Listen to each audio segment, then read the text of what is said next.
Welcome to everyone. నిన్న మనము దారాలు ఎక్కడి నుంచి వస్తాయి, అవి ఏమి రకాలు, సహజ దారాలు అంటే ఏమిటి, కృత్రిమ దారాలు అంటే ఏమిటి తెలుసుకుందామండి. అందులో మొక్క నుంచి వచ్చే దారాలు ఏమేమంటే పత్తి నుంచి వచ్చే నూలు దారము, గోగునార నుంచి వచ్చే దారాలు, కలబంద మొక్క నుంచి వచ్చే దారాలు, జనపనార మొక్క నుంచి వచ్చే దారాల గురించి తెలియజేసుకుందామండి. ఈ రోజు మనం సబ్ టాపిక్ గా జంతువుల నుండి వచ్చే నారల గురించి లేదంటే జంతువుల నుంచి వచ్చే దారాల గురించి తెలియజేస్తున్నామండి. జంతువుల నుంచి ప్రధానంగా రెండు రకాల దారాలు మనకు అందుబాటులో ఉన్నాయి. ఒకటి పట్టు అండి. ఏంటండి పట్టు దారాలు రెండు ఉన్ని. జంతువుల నుండి మనకు పట్టు మరియు ఉన్ని ప్రధానంగా వచ్చే దార ఉత్పత్తులు అని గుర్తుపెట్టుకోవాలండి. మనం ఇప్పుడు పట్టు గురించి తెలియజేస్తున్నామండి. పట్టు యొక్క చరిత్రను ఎప్పుడు ప్రారంభమైంది అంటే కన్ఫ్యూషియస్ యొక్క రచనలండి. కన్ఫ్యూషియస్ అనే చరిత్రకారుడు ఏమని తెలియజేయడం జరుగుతుంది అంటే క్రీస్తు పూర్వం ఎప్పుడండి, క్రీస్తు పూర్వం 2700 సంవత్సరాల క్రితము చైనా రాణి ఎవరండి, చైనా రాణి లీజు, అదేవిధంగా చైనా రాజు ఇద్దరు కలిసి ఒక మల్బరీ మొక్క కింద కూర్చొని టీ తాగుతున్న సమయంలో మల్బరీ చెట్టుపై ఉన్న పట్టు యొక్క కుకున్ టీ కప్ లో పడడం జరిగింది. దాన్ని తీసే క్రమంలో కుకున్ నుంచి దారం రావడం గమనించి రాజుగారి ఆజ్ఞతో పట్టు దారం ఏ విధంగా వస్తుంది దాని జీవిత చరిత్ర అధ్యయనం చేసి పట్టు పురుగు యొక్క జీవిత చరిత్రను అధ్యయనం చేసి పట్టు పరిశ్రమ స్థాపించడం జరిగిందని తెలియజేయడం జరిగిందని, ఆ స్థాపన నుంచి పట్టు పురుగు వ్యాప్తి చెందిందని కన్ఫ్యూషియస్ రచన నుంచి తెలియజేయడం జరిగింది. అదేవిధంగా మరో చరిత్ర ఏం చెప్తున్నాయి అంటే దాదాపు క్రీస్తు పూర్వం 5000 సంవత్సరాల నుంచి 3000 సంవత్సరాల వరకు ఏ దేశమే అంటే జియా దేశంలో, ఏంటంటే జియా దేశంలో కానియన్ సంస్కృతిలో పట్టు పురుగు లేదంటే బాంబాక్స్రీ మోరీ యొక్క జీవిత చరిత్ర లేదా పట్టు తీసే విధానం యొక్క చిత్రాలు ఉన్నాయని గుర్తుపెట్టుకోవాలి. ఎప్పుడంటే క్రీస్తు పూర్వం 5000 నుంచి 3000 సంవత్సరాల్లో జియా దేశం సంస్కృతిలో అనేక పట్టు జీవిత చరిత్ర చిత్రాలు ఉన్నాయని గుర్తుపెట్టుకోవాలి. ఇది పట్టు పురుగు యొక్క హిస్టరీ అండి. అయితే పట్టు పురుగులో ఎన్ని దశలు ఉంటాయి ఒకసారి గుర్తుపెట్టుకోవాలి. పట్టు పురుగు జీవిత చరిత్ర చూసినట్లయితే ప్రధానంగా 5 దశలు ఉంటాయండి. అవి ఏంటి అంటే ఒకటి గుడ్డు. అయితే పట్టు గుడ్డను ఏమంటారు అంటే గుర్తుపెట్టుకోండి, విత్తనాలు అంటారని గుర్తుపెట్టుకోవాలి పట్టు పురుగు యొక్క గుడ్డను. రెండవది ఏంటి అంటే పట్టు నుంచి గొంగలి పురుగు లేదంటే డింపక దశ అంటారు. గొంగలి పురుగు అండి, గొంగలి పురుగు దశ. 3 డింపకం అండి, 3 డింపకాన్ని ఏమంటారయ్యా అంటే కుకూన్ అంటారని గుర్తుపెట్టుకోవాలి. 4 డింపకం తర్వాత వచ్చే దశ ప్యూపా దశ అంటారు. ప్యూపా దశ తర్వాత చివరి దశ ప్రౌఢజీవి. ఏంటండి ప్రౌఢజీవి, దీనే ఏమంటారయ్యా అంటే చిలుక అంటారని గుర్తుపెట్టుకోవాలి. పట్టు పురుగు యొక్క ప్రౌఢజీవి ఏమంటారు, చిలుకలు అంటారు. 4వ దశ ప్యూపా, 3 డింపకం, 2 గొంగలి పురుగు, మొదటి గుడ్డు అని గుర్తుపెట్టుకోవాలి. ఇది పట్టు పురుగు యొక్క జీవిత దశ అని గుర్తుపెట్టుకోవాలి. అయితే ఇవన్నీ తెలియజేసుకుంటున్నాం. ఏంటి పట్టు ప్రాముఖ్యత యొక్క గొప్పతనం ఏంటంటే పట్టు దారం అనేది చాలా సున్నితంగా ఆకర్షణీయంగా ఉంటుంది. అదేవిధంగా పట్టు యొక్క ఆకర్షణీయమైన లక్షణాలు కలిగి ఉంటారని గుర్తుపెట్టుకోవాలి. పట్టు అనేది ఒక ప్రోటీన్ అని గుర్తుపెట్టుకోవాలండి. ఏంటి ప్రోటీన్ అంటే సిరిసిన్, ఏంటండి సిరిసిన్ ఫైబ్రోయిడ్ అనే ప్రోటీన్ల సమ్మేళనమే పట్టు దారం. పట్టు అనేది ఒక ప్రోటీన్ అని, ఇది సిరిన్ మరియు ఫైబ్రోయిడ్ అనే ప్రోటీన్ చేత నిర్మితమై ఉంటుందని గుర్తుపెట్టుకోవాలి. ఇక్కడ పట్టు పరిశ్రమ లేదా పట్టు గురించి కొన్ని ముఖ్యమైన పాయింట్లు తెలుసుకుందామండి. సంబంధించిన కొన్ని ముఖ్యాంశాలు గమనిద్దామండి.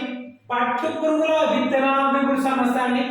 ఏంటండి పట్టు పురుగుల విత్తనాభివృద్ధి సంస్థ.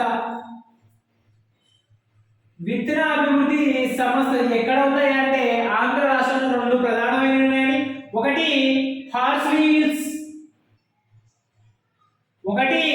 హిల్స్ చిత్తూరు జిల్లా, రెండు మదనపల్లి. ఎక్కడ అంటే రెండు మదనపల్లి కాదు, ధర్మవరం అండి. ధర్మవరం ఎక్కడ ఉన్నాయా అంటే అనంతపురం జిల్లాలో ఉందని గుర్తుపెట్టుకోవాలి. మనకు ఇత్తనాపురి సమస్యలు ధర్మవరం హార్స్ హిల్స్ లో ఉన్నాయని గుర్తుపెట్టుకోవాలి. అయితే ఒక పట్టు పురుగు ఎన్ని గుడ్లు పెడుతున్నాయి అంటే దాదాపు 500 గుడ్లు ఉత్పత్తి చేస్తుంది అని గుర్తుపెట్టుకోవాలి. అయితే పట్టు పురుగులను అమ్మే స్థావరాలను ఏమంటారు అంటే గ్రేనేజెస్ అంటారని గుర్తుపెట్టుకోవాలి. ఏమంటారండి? గ్రేనేజెస్ అంటారు. పట్టు చిలుకలను లేదా పట్టు పురుగులను అమ్మే కేంద్రాలు ఏమంటారంటే గ్రేనేజెస్ అంటారని గుర్తుపెట్టుకోవాలి. అయితే పట్టు పురుగులను పెంచడానికి ఉపయోగించే వెదురు గంపలను ఏమంటారయ్యా అంటే చంద్రికలు అంటారని గుర్తుపెట్టుకోవాలి. ఏమంటారయ్యా అంటే చంద్రికలు అంటారు. పట్టు పురుగులను పెంచి ఎదురు దెబ్బలు లేదా గంపలను ఏమంటారు? చంద్రికలని. ఈ పట్టు పురుగులు అమ్మే వాటిని గ్రేనేజెస్ అని. ఒక పట్టు పురుగు 500 గుడ్లు పెడుతుందని గుర్తుపెట్టుకోవాలి. అయితే పట్టు పురుగు ఒక కుక్కుర్ నుంచి ఎంత దారం వస్తున్నాయి అంటే 1000 అడుగుల దారం వస్తుందని గుర్తుపెట్టుకోవాలి. ఎన్ని దారం వస్తున్నాయి అంటే 1000 అడుగుల దారం వస్తుందని. అదే విధంగా ఒక పౌను ఏంటండి? ఒక పౌను పట్టు వస్త్రం తయారు చేయడానికి ఎన్ని కుక్కుర్లు అవసరమయ్యా అంటే దాదాపు 2000 నుంచి 3000 కుక్కుర్లు అవసరమని గుర్తుపెట్టుకోవాలి. 2000 నుంచి 3000 కుక్కుర్లు కలిసి ఒక పౌను పట్టు వస్త్రం తయారైంది. అయితే ఒక పౌను పట్టు వస్త్రం ఎంత పొడవు దారం అవసరమయ్యా అంటే గుర్తుపెట్టుకోండి 1000 మైళ్ళ దూరం గల ఏంటండి 1000 మైళ్ళ దూరం గల దారం ఏదంటే 5 మిలియన్ అడుగులండి. ఏంటి 5 మిలియన్ల అడుగుల పొడవు ఉంటుంది. ఏదంటే ఒక పౌనుకు దారము పట్టు దారం అని గుర్తుపెట్టుకోవాలి. ఇవి ముఖ్యమైన అంశాలండి. అదేవిధంగా గ్రేజెస్ లేదంటే పట్టు పురుగులు పరిశ్రమ ద్వారా సంవత్సరానికి ఎన్ని కోతలు రావడం జరుగుతున్నాయి అంటే గుర్తుపెట్టుకోవాలి. సంవత్సరానికి 5 నుంచి 6 పంటలు వస్తాయి. ఏంటి అంటే పట్టు కోతలు అని గుర్తుపెట్టుకోవాలి. అయితే పట్టు పురుగు గుడ్లు నుంచి బయటకు వచ్చిన తర్వాత ఎన్ని రోజులు తినడం జరుగుతున్నాయి అంటే 30 నుంచి 35 డేస్ అని. ఏంటి 30 నుంచి 35 రోజులు నాన్ స్టాప్ గా పగులు రాత్రి అని తేడా తెలియకుండా పట్టు పురుగు మల్బరీ ఆకులను తినడం జరుగుతుందని గుర్తుపెట్టుకోవాలి. ఈ పట్టు పురుగు 30 నుంచి 35 రోజులు తిన్న తర్వాత తినకుండా ఆపేసి తన చుట్టూ తాను కుకున్ను ఏర్పరచుకుంటుంది లేదా డింబకంను చుట్టుకుంటుంది అని గుర్తుపెట్టుకోవాలి. కుకున్ని ఏర్పరిచిన తర్వాత ఎన్ని రోజుల్లోపు తొలగించాలంటే 2 నుంచి 3 రోజుల్లోపు తొలగించి ఏం చేస్తారయ్యా అంటే వేడి నీటిలో కుకున్లు వేసి పట్టు పురుగును చంపేయడం జరుగుతుంది. ఎందుకు చంపడం జరుగుతున్నాయి అంటే లేదంటే 2-3 రోజుల తర్వాత పట్టు పురుగు బయటికి చిలక రూపంలో వచ్చేటప్పుడు పట్టుదారిని కత్తిరిస్తుంది. తర్వాత మనకు పడికి రాగలదు. కాబట్టి 2-3 రోజుల్లోపే వేడి నీటిలో ఎన్ని నిమిషాలు చేస్తారయ్యా అంటే 10 నుంచి 15 నిమిషాలు వేడి నీటిలో మరిగించడం జరుగుతుంది కుకున్లు అని గుర్తుపెట్టుకోవాలి. అయితే ఈ కుకున్లు అమ్మే కేంద్రాలను ఏమంటారయ్యా అంటే రీలింగ్ కేంద్రాలు అంటారని గుర్తుపెట్టుకోవాలి. ఏ కేంద్రాలు అంటారు? రీలింగ్ కేంద్రాలు అంటారు. ఆంధ్రప్రదేశ్ లో రీలింగ్ కేంద్రాలు ప్రధానంగా కొన్ని ముఖ్య పట్టణాల పేర్లు ఉన్నాయని గుర్తుంచుకోవాలి. ఒకటి సెరికల్చర్ ఫార్మ్ అంటే మల్బరీ మొక్కలు అమ్మే స్థలం మనకు ప్రధానంగా పల్మనేరు ఇచ్చాడు. ఈ పల్మనేరు చిత్తూరు జిల్లా వద్ద ఉందని గుర్తుపెట్టుకోవాలి. దీని తర్వాత కుకున్లు అమ్మే స్థావరాలు కూడా చాలా ముఖ్యమండి. అవి ఒకటి హిందూపురం, మదనపల్లి, ధర్మవరం, కదిరి, పల్మనేరు, రాయచోటి అనేవి కుకున్లు అమ్మే స్థావరాలని. అదేవిధంగా రోలింగ్ కేంద్రాలు రీలింగ్ కేంద్రాలు అంటారని. రీలింగ్ కేంద్రాలు నందికొట్కూరు, మదనపల్లి, హిందూపురం వద్ద ఉన్నాయని గుర్తుపెట్టుకోవాలి. రీలింగ్ కేంద్రాలు అంటే ఏంటంటే పట్టు కుక్కుల నుండి దారం తీయు కేంద్రాలను రీలింగ్ కేంద్రాలు రోలింగ్ కేంద్రాలు అంటారు. రోలింగ్ కేంద్రాలు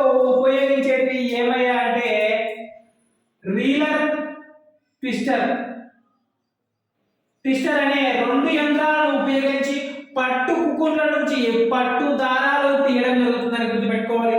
రెగ్యులర్ లేదా ట్విస్టర్ అనే రెండు పరికరాలను ఉపయోగించి రోలింగ్ కేంద్రాల వద్ద కుక్కల నుండి దారము వేరు చేయడం జరుగుతుంది.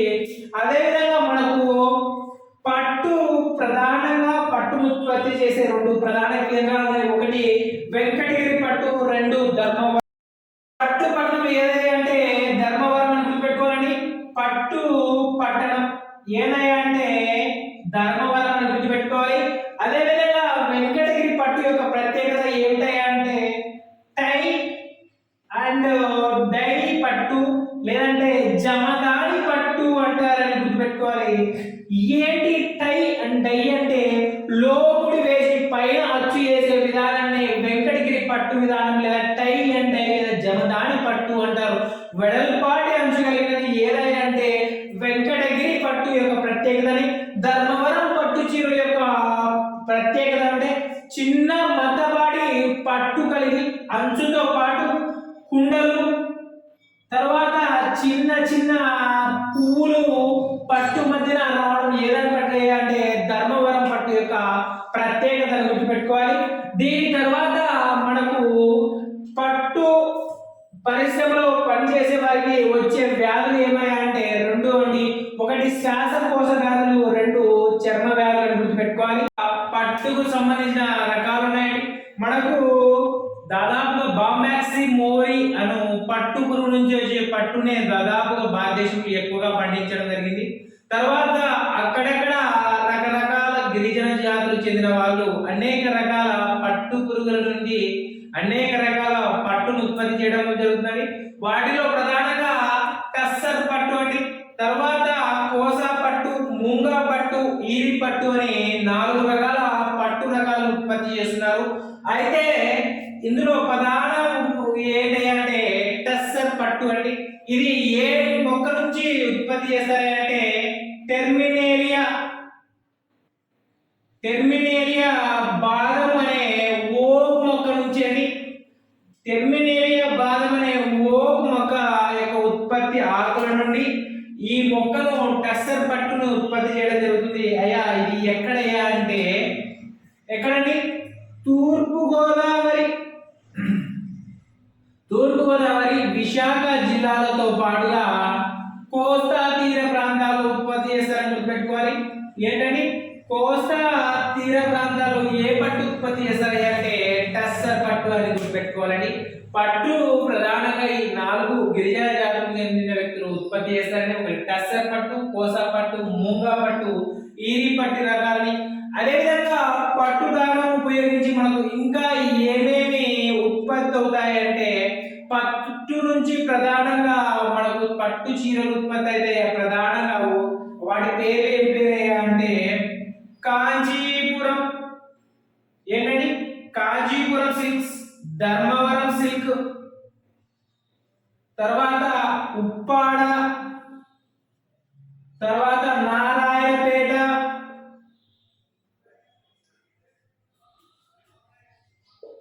ఇలాగా చాలా అండి. కాంచీపురం, ధర్మవరం, ఉప్పాడ, నారాయణపేట, తర్వాత అనేక రకాల పేరుతో పట్టు వస్త్రాలను పిలవడం జరుగుతుంది అని గుర్తుపెట్టుకోవాలి. అదేవిధంగా పట్టు నుంచి లేదా పట్టు దారాలు ఉపయోగించి ఏమైనా ఉత్పత్తులు వస్తాయి అంటే బాగా ఉపయోగించే మెడికల్ కు ఉపయోగించే క్రేప్ అండి. ఏంటంటే క్రేప్ అనే తాడు లేదా బ్యాండేజ్ ను ఉత్పత్తి చేస్తారు. ఏమేమంటే ఒకటి క్రేప్ అండి. ఏంటి క్రేప్ అంటే మనకి ఎప్పుడైనా గాయాలు బెడికినప్పుడు ప్లాస్టిక్ గోల్మ కలర్ బట్ట వేస్తుంటారు కదా, దాన్ని క్రేప్ అంటారంటే క్రేప్ టేప్ అంటారు. తర్వాత శాటన్ అనే దాన్ని కూడా పట్టు దారాన్ని ఉపయోగించే ఉత్పత్తి చేస్తారు. క్రేప్ మరియు శాటన్ కూడా పట్టు దార ఉత్పత్తి అయ్యే వస్త్రాలు అని గుర్తుపెట్టుకోవాలి. ఇది కంప్లీట్ పట్టు గురించి అండి. ఒకసారి ఫస్ట్ నుంచి చూసినట్లయితే పట్టు యొక్క దశలు 5 అని. అది ఒకటి గుడ్డు, లార్వా, డింబకము, తర్వాత ప్యూపా దశ, తర్వాత ప్రౌఢజీవి లేదా చిలుకలని. తర్వాత పట్టు పురుగు పెరగడానికి 30 నుంచి 35 రోజులు పడుతుంది. తర్వాత 30 రోజుల తర్వాత పట్టు డింబకాలను ఏర్పరచుకుని 2 నుంచి 3 రోజుల లోపు తొలగించి వేడి వేడి నీటిలో 10 నుంచి 15 నిమిషాల సేపు మరగబెట్టి వాటి నుంచి పట్టు దారాలు రీలింగ్ కేంద్రాలకు వెళ్ళి పట్టు కుకూన్లు రీలింగ్ కేంద్రాలకు వెళ్ళి అక్కడ నుంచి రీలర్లు డిక్లర్లు అనే పరికరాలు ఉపయోగించి పట్టు దారం తీయడం జరుగుతుంది. పట్టు దారం నుంచి 4 నుంచి 7 పోగులు లేదంటే ఒకసారి అండి 3 నుంచి 8 దారాలు అండి. పట్టు యొక్క దారాలు 3 నుంచి 8 దారాలు కలిపి మెలిచేసి ఒక పట్టు దారము తయారు చేయడం అంటే 3 నుంచి 8 పట్టు పోగులను ఉపయోగించి ఒక పట్టు దారం తయారు చేస్తారని గుర్తుపెట్టుకోవాలి. ఈ పట్టు దారంను పడుగు పేక రూపంలో పేర్చి చీరల రూపంలో నేయడం జరుగుతుంది. అదేవిధంగా క్రేప్ టేప్ అదేవిధంగా సాటన్ వంటి క్లాతులు కూడా పట్టు దారాలు ఉపయోగించి తయారు చేస్తారని, అదేవిధంగా పట్టు పురుగులకు పెంపడానికి వెదురు పర్రలతో చేసిన గంపల వంటి నిర్మాణాలు చంద్రికలు అంటారని గుర్తుపెట్టుకోవాలి. ఈ విధంగా పట్టు పరిశ్రమకు సంబంధించిన ముఖ్యమైన అంశాలు ఇవ్వండి. వీటి తర్వాత మనకు జంతువులు నుంచి లభించే దారాలు పట్టు తర్వాత మరో ప్రాముఖ్యమైనది ఏంటయ్యా అంటే ఉన్ని అండి. ఉన్నిని ఏమంటారయ్యా అంటే నెక్స్ట్ ఉత్పత్తి ఏంటండి ఉన్ని ఎంత ప్రాముఖ్యత ఉందంటే మానవుడి యొక్క జీవిత చరిత్ర ఎంత ప్రాముఖ్యమైనదో ఉన్ని యొక్క ప్రశస్తి కూడా అంతే ప్రాముఖ్యమైనది. దాదాపు 6 క్రీస్తు పూర్వం ఎప్పుడంటే క్రీస్తు పూర్వం 6000 సంవత్సరాల నుంచి ఉన్నిని గురించి మానవుడికి ఉత్పత్తి గురించి తెలుసని తెలియజేయడం జరిగింది. అయితే ఉన్నిని ఏమంటారు అంటే ఫిర్ లేదా ఫ్లిస్ అంటారని గుర్తుపెట్టుకోవాలి. ఏంటి ఫ్లిస్ అంటే మెత్తనైన సున్నితమైన ఉన్నిని ఏమంటారు అంటే ఫ్లిస్ అంటారండి. ఏంటి మెత్తని లేదా చనువైన ఉన్నిని ఏమంటారయ్యా ఫ్లిస్ అంటారు. అదేవిధంగా ఫిర్ అంటారని గుర్తుపెట్టుకోవాలి. క్రీస్తు పూర్వం 6000 సంవత్సరాల క్రితం నుంచి ఉన్ని ఉత్పత్తి మానవుడికి తెలుసు అని గుర్తుపెట్టుకోవాలండి. అయితే ఉన్నిని ప్రధానంగా ఉత్పత్తి దేశాలు 2 ఉన్నాయండి. ఒకటి ఆస్ట్రేలియా, ఏంటండి ఆస్ట్రేలియా, 2 చైనా. ఉన్ని ఉత్పత్తిలో బాగా అభివృద్ధి చెందిన దేశాలు ఆస్ట్రేలియా, చైనా గుర్తుపెట్టుకోవాలి. ఉన్ని ఉత్పత్తి 6000 సంవత్సరాల పూర్వం ప్రారంభమైందని ఉన్నిని ఫిర్ ఫ్లిస్ అని పిలుస్తారని గుర్తుపెట్టుకోవాలి. అయితే ఉన్నిలో మరిన్ని అంశాలు తెలుసుకుందాం. సంబంధించిన చరిత్రను ఒకసారి గమనించినట్లయితే క్రీస్తు పూర్వం మానవ నాగరికతకి ఎంత ప్రాచీనత ఉందో అదేవిధంగా ఉన్ని ఉత్పత్తి కూడా అంతే ప్రాచీనత ఉందని గుర్తుపెట్టుకోవాలి. అయితే గొర్రెల నుంచి ఉన్ని తీయడం అనేది క్రీస్తు పూర్వం 6000 సంవత్సరాల క్రితమే ప్రారంభమైంది. ఎక్కడ ప్రారంభమైంది అంటే ఇరాక్ దేశంలో ప్రారంభమైందని గుర్తుపెట్టుకోవాలి. ఎక్కడండి ఇరాక్ దేశంలో ప్రారంభమైనది. అయితే 3000 నుంచి 2000 సంవత్సరాల పూర్వం ఏమయ్యా అంటే ఉన్నితో చేసిన ఆభరణాలు, ఏంటండి ఉన్నితో చేసిన ఆభరణాలను వాడాలని, అదేవిధంగా 15వ శతాబ్దంలో బ్రిటిషర్లు ఏం చేశారయ్యా అంటే దొంగతనంగా ఉన్ని అమ్మివేయడము నిషేధించడం జరిగింది. ఇలా చేసిన వాళ్ళు కాళ్ళు చేతులు నరికివేయడం కూడా జరిగిందని గుర్తుపెట్టుకోవాలి. 15వ శతాబ్దంలో బ్రిటిషర్లు ఉన్నిని దొంగతనంగా అమ్మడం నిషేధించడం జరిగిందని గుర్తుపెట్టుకోవాలి.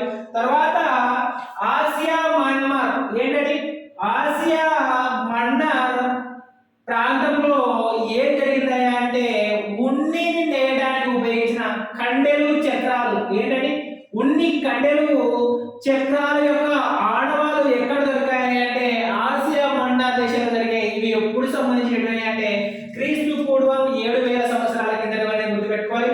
అదే విధంగా ఉన్నిని నేసిన మగ్గాలు ఏ సంవత్సరంలో సంబంధించినవి అంటే క్రీస్తు పూర్వం 5000 సంవత్సరాలకు సంబంధించినవి మగ్గాలు దొరకడం జరిగింది. ఏ మగ్గాలు అంటే ఉన్నితో నేసిన మగ్గాలకు సంబంధించిన ఆడవాళ్ళు దొరకడం జరిగిందని గుర్తుపెట్టుకోవాలి.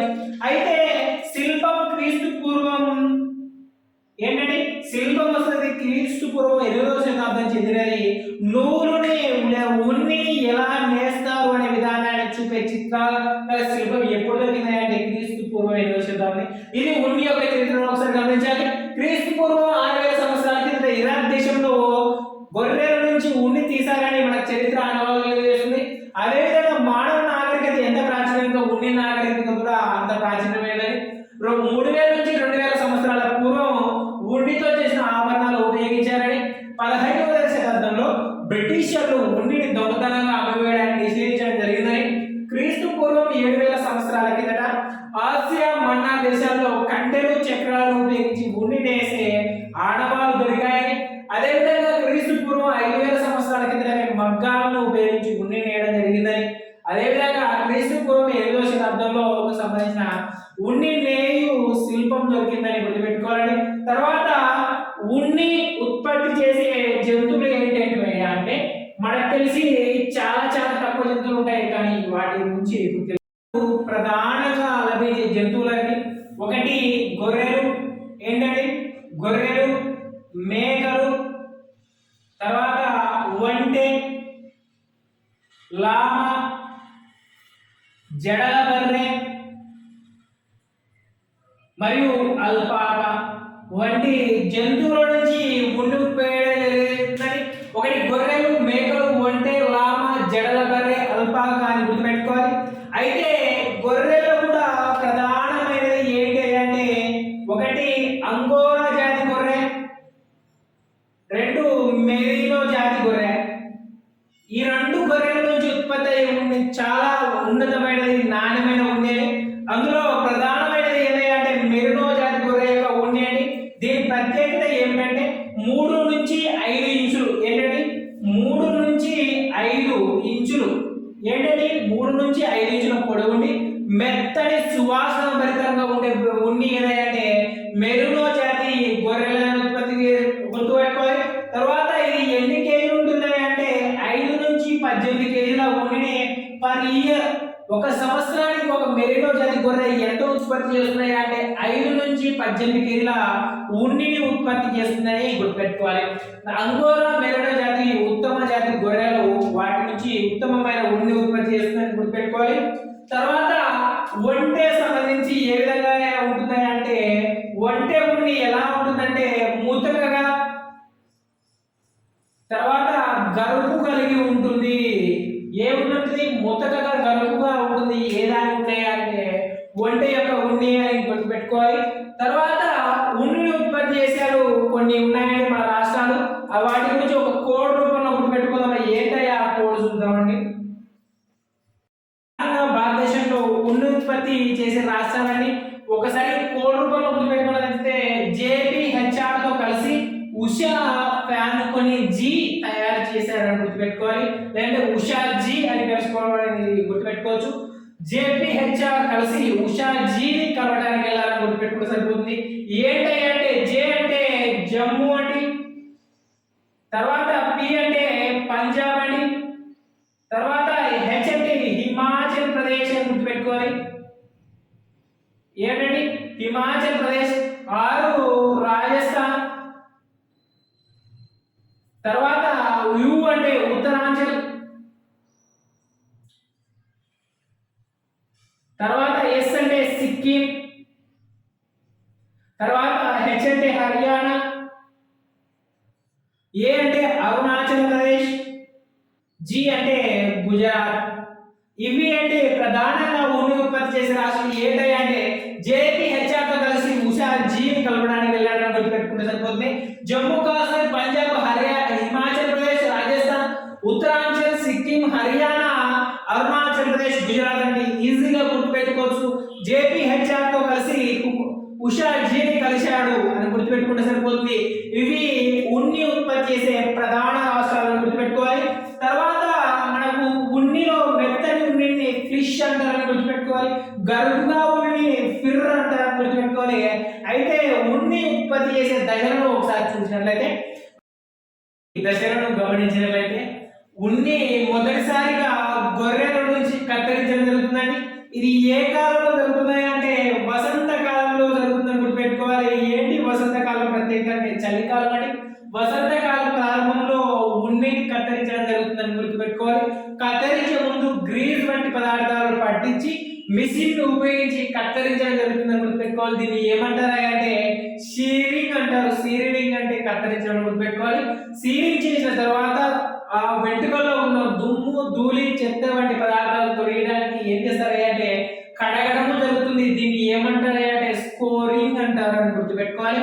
కడిగిన తర్వాత వేరు చేస్తారంటే చల్లటి గాలి మధ్య ఆ కడిగిన నీటిని ఉంచడానికి చల్లని గాలి మధ్య వేరు చేయడం జరుగుతుంది. వేరు చేయనప్పుడు ఏం చేస్తారా అంటే పొడవుగా గరుకుగా ఉన్న వాటిని ఒతుక్కు, తర్వాత మెత్తడిగా ఉన్న వాటిని ఒతుక్కు వేయడం జరుగుతుంది. దాన్ని ఏమంటారు అంటే సార్టింగ్ అంటారు, గుర్తుపెట్టుకోవాలి.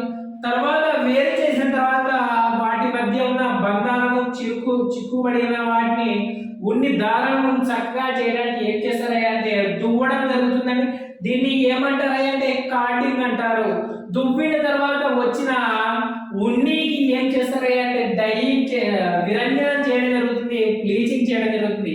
ఎందుకు అంటారంటే ఉన్ని అనేక రకాల రంగుల్లో ఉంటుంది కాబట్టి మనకు కావాల్సిన రంగులేకి రావాలంటే వాటిని విరంజనం చేసి బ్లీచింగ్ ఉపయోగించి తెల్లటి రంగులేకి తేవడం జరుగుతుంది ఉన్నిని. తర్వాత మనకి ఏ కలర్ లో కావాలో ఆ కలర్ లో డైయింగ్ వేసి దాని తర్వాత వడకడం జరుగుతుంది అని గుర్తుపెట్టుకోవాలి. వడకడం ఏంటంటే ఉన్ని పోగులను ఉపయోగించి దారాలుగా తయారు చేయడాన్ని వడకడం అంటారు. మనకు ఉన్ని ఉత్పత్తి దార ఉత్పత్తిలో వడకడం రోలింగ్ కేంద్రాల్లో ట్విస్టర్ రిగ్లర్ వాటిని ఉపయోగించంటే ఉన్ని ఉత్పత్తిలో వడకడం చేయడం జరుగుతుంది. దీన్ని ఏమంటారు అంటే స్పిన్నింగ్ అంటారు అని గుర్తుపెట్టుకోవాలి. స్పిన్నింగ్ చేసేదాన్ని రాట్నాలు ఉపయోగించి చుట్టడం జరుగుతుంది. దీన్ని రోలింగ్ అంటారు. రోలింగ్ తర్వాత వచ్చిన ఉన్ని దారంతో పడుగు పేక రూపంలో అల్లడం జరుగుతుంది. దీన్ని ఏమంటారు అంటే నిట్టింగ్ అంటారని గుర్తుపెట్టుకోవాలి. ఇది ఉన్ని యొక్క ఉత్పత్తి యొక్క ప్రధాన దశలని. మొదటిగా కత్తిరించడం జరుగుతుంది. కత్తిరించిన దాన్ని కడగడం ద్వారా వేరు చేయడం, వేరు చేయడం ద్వారా దువ్వడం ద్వారా విరంజనం తర్వాత రంగులు వేయడం, వడగడం, చివరికి చుట్టడం అల్లడం జరుగుతుంది. ఇది ఉన్ని యొక్క ప్రధాన దశలుగా గుర్తుపెట్టుకోవాలండి. దీని తర్వాత ఉన్ని కూడా ఒక ప్రోటీన్ అని గుర్తుపెట్టుకోవాలి. ఏంటంటే పట్టు ఒక ప్రోటీన్ గా చెప్పుకున్నాం. అది సిరిసిన్ తర్వాత ప్రైమిన్ అనే ప్రోటీన్లతో నిర్మితమైన పట్టు అనుకుంటే ఉన్ని కూడా ఒక ప్రోటీన్ గుర్తుపెట్టుకోవాలి. ఉన్ని వస్త్రాల యొక్క ప్రాధాన్యత ఏమయ్యంటే ఉన్ని వస్త్రాలు అధమ ఉష్ణవాహకం అని గుర్తుపెట్టుకోవాలండి. ఎందుకు అధమ ఉష్ణవాహకం అంటే ఉన్ని దారం పోగులను గాలిని నిల్వ చేసే శక్తి ఎక్కువగా ఉండడం వల్ల ఉన్ని వస్త్రాలు ధరించినప్పుడు మన శరీరంలోంచి వేడి ఉష్ణం వంటి బయటికి పోకుండా వెచ్చదనాన్ని ఉంచడానికి ఉన్ని వస్త్రాలు తోడ్పడతాయి. అదేవిధంగా మంటలు ఆర్పేటప్పుడు కూడా ఉన్ని వస్తువులు, ఉన్ని గొంగలి వాటిని ఉపయోగించడం జరుగుతుంది. ఎందుకు అంటారంటే ఉన్ని వస్త్రాలు ఎటువంటి గాలిని తనలోకి చొప్పించుకోవడం కానీ బయటికి పంపడం కాబట్టి జరగదు. కాబట్టి అప్పుడు మంటలకు ఆక్సిజన్ అందక ఆరిపోవడం జరుగుతుంది అని గుర్తుపెట్టుకోవాలని. ఇది లాస్ట్ టైం డిఎస్ లో అడగడం జరిగిందండి. మంటలు ఆర్పడం ఉన్ని వస్త్రాలను ఎక్కువగా ఉపయోగిస్తారు. కారణం ఏంటి? ఆక్సిజన్ రవాణాను తగ్గిస్తుంది, ఆక్సిజన్ గాలి రవాణాను పెంచుతుంది, కార్బన్ డైఆక్సైడ్ పొగను పెంచుతుంది అని ప్రశ్న సమాధానాలు ఇవ్వడం జరిగింది అని గుర్తుపెట్టుకోవాలి. ఇది అండి ప్రధానంగా ఇప్పుడు ఉన్ని పట్టు గురించి తెలుసుకున్నాం కదండి. తర్వాత మరుసటి వీడియోలో కృత్రిమ దారాల గురించి, రేయాన్, రిలిన్ వంటి వస్త్రాల గురించి మరుసటి వీడియోలో తెలుసుకుందాం. అందాక సెలవండి. మా వీడియో మీకు నచ్చినట్లయితే లైక్ చేయండి, కామెంట్ చేయండి, మీ మిత్రులకు షేర్ చేస్తారని తెలియజేసుకుంటూ ఇట్లు మీ జేబీఎస్ ఎడ్యుకేషన్ ఛానల్. ధన్యవాదాలు.